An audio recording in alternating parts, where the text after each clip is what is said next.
about suicide and the devastation it can cause. Help us meet our goal to raise $30,000 with the purchase of our water-soluble products in the month of September. Together, we can make a difference. Live free with American Shaman CBD. I like to move it, move it. Good morning in Nortonville. Good morning in Oaks, home of the Tornadoes. Thank you for making KFGO number one in the morning, number one all day long. The KFGO morning crew, Doug Lear, Bonnie Mastati, getting your Tuesday Big Iron set for you. Every Tuesday around 7:40, we chat with licensed registered dietitian Elizabeth Meyer. Good morning to you, Elizabeth. Good morning. Doug, we wanted to talk to you about popcorn. I had seen something where it said the number one snack for weight loss is popcorn. Where do you sit on that? Okay, I support that, and I love popcorn. Popcorn itself is super healthy for us. It's a whole grain. It's everything that we put on it that kind of can deflect that healthfulness. Like the butter and the salt, and maybe if you're popping it in oil. Exactly. That's where we get into trouble. Okay. So if you can find better things to put on it, Bacon bits? Bacon bits. Not so much bacon bits. Well, I figured I was going to add protein. To add protein. Bacon counts as more of a fat than a protein. You have to eat more of it to make it count as a meat. I'm guessing that's the answer you're looking for. Yeah. Doug, is it you or is it JJ that loves the air popper? Is that you or is that JJ? I do love the air popper. JJ might So too. do I. What? It tastes like styrofoam. Are you putting butter on it afterwards or no? Well, yes. And you Oh. know what I did one time? And if you aren't watching your sodium, I put pickle juice on it, like just pickle juice from the pickle jar, and then I put some garlic salt. And I want to know what happened leading up to that point. What happened? What were you doing when you said, hey, let's put some pickle juice on our popcorn? So one of my friends is obsessed with this dill pickle popcorn that you can get at the store, but they're always out. And so I thought, well, I'll just talk to Pinterest and see what I can do about this on my own. And so instead of butter, it said, put pickle juice on it, put some like garlic salt, garlic powder, whatever. And I thought it was delicious. Was it soggy? Okay, it got soggy later on. It was good. It wouldn't be something that you'd be able to, like throw in a container and put in the pantry. It got soggy later on, but I thought it was really pretty good. But that wouldn't be a health choice because that's salty, right?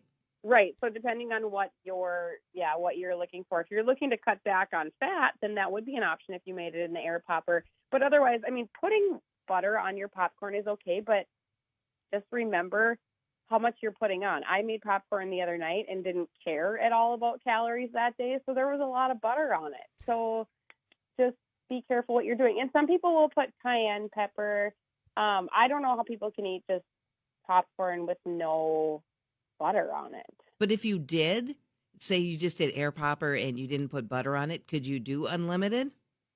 I wouldn't say unlimited, but you can have, just depending on how you're measuring popcorn out, it can be around like 4 cups of popped popcorn. That's a serving. And nobody eats just 4 cups of popcorn. No, I certainly don't. I made the whole batch for basically myself, and I'm going to eat it until it's gone.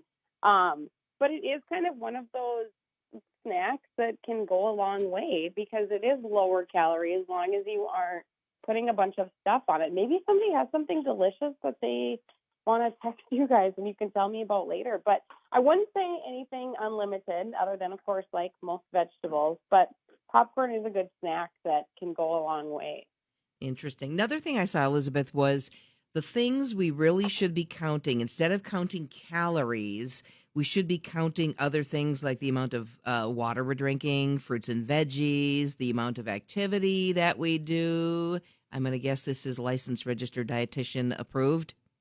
Yes, it is. And nobody wants to sit around and count calories. It's good to be mindful of it and kind of know about what you're getting. But it is, I think, more important to pay attention to how much water are you drinking and how much did you move today? And have you had any fruits or vegetables? So how much are we supposed to eat fruits and veggies? Oh, it's different for everybody. Of course, you're going to ask me something. It's something like 5? 3 to 5 cups or 2 to 4 cups or something. It kind of depends on your age. The easy answer, honestly, you're probably needing more than what you're currently eating. So Oh. think about that. But yeah, it's easy to get over focused on calories. So, maybe think about, and I think water, once it's now getting colder out, we're maybe not drinking as much water because it's not hot out. So sometimes we forget about that. What about tea, though? Is that just as good of a choice as regular water? Yeah, tea's totally fine. As long as you're not, putting a bunch of honey or agave or whatever kind of syrup in it. If it's just, regular old tea and there's minimal calories in it, then you can count that. Sometimes you'll hear like, coffee because of the water it counts, but it dehydrates you. Is that accurate? It isn't very accurate. I've kind of read up about that a lot, and it basically it still counts towards your fluid intake. But I still remind people it's fine to drink those things, but we still need just regular old water too. We're made up mostly of water, so we have to keep kind of replenishing that.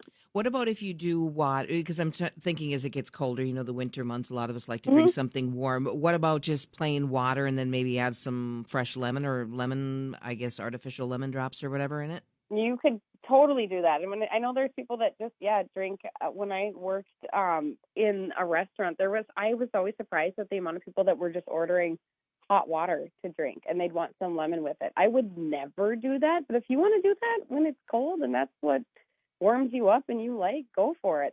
That'll count towards your fluid intake. Well, isn't like hot water, and especially if you put lemon in it, and for like first thing in the morning, it's supposed to kind of get things moving for you? Have you heard that? I have heard that, and I just kind of prefer coffee to just get everything moving for And me. wake yourself up too. Yes, I need it. I like the warm stuff, but if you want something warm and maybe for whatever reason you want to cut back on coffee or whatever, then try warm lemon water, or you could, there's a million different kinds of tea out there, and I'm sure you could find some kind of combination that you like. And, a lot of times, too, especially if it comes to lunch, a lot of us are in a hurry when we're eating certain. Are you big into, like, I saw something, too, like count your bites, 15 to 40 chews per bite? Like, who does that? Do people do that? Or should we do that? No. Oh. Sometimes if people have had gastric bypass surgery, it's recommended that they do, but that's just so they do their food enough. That's a completely different reason. But just be mindful, because I think lunch is one of those meals too where you're probably in a bigger hurry, or you just want to eat because you're hungry. So we just kind of scarf everything down. So just be mindful and slow down a little bit and focus on your eating. And I'm guilty of this, especially working from home, that I'm eating my lunch while I'm working. I'm not paying attention to anything that I'm eating, and next thing I know, it's gone, and I'm not even sure what I have. Right. Yeah, I get you. And then just a quick text into our 702 Communications Text Club, Liz. What about coconut oil on popcorn? Advocate of that or no? So as long as you don't have any heart health issues or heart disease, I'm okay. I know coconut oil has kind of been a fad the past couple of years. So if you like the taste of that, it's still going to add calories. It's still going to add fat. It adds saturated fat. They say that it's different. So I don't generally kind of blanket statement that people should be using coconut oil, but it is okay to use on occasion if you are generally healthy. But like I said, if you have any kind of, heart disease, heart issues in your family, I wouldn't use coconut oil. Yeah, and I'd watch how much butter you're using. Some people swear by it. I have a sister who swears by it, and I'm just like, because like you said, saturated fats are in there, right? I'm with you. I try to stick to olive oil and canola oil, and if I'm eating popcorn or whatever, we have butter in the house. But if you can use a liquid fat, it is a healthier form. Okay, very good. Elizabeth, thanks for your time this morning. You are welcome. Have yourself a great day. We will catch you next week. That's licensed registered dietitian Elizabeth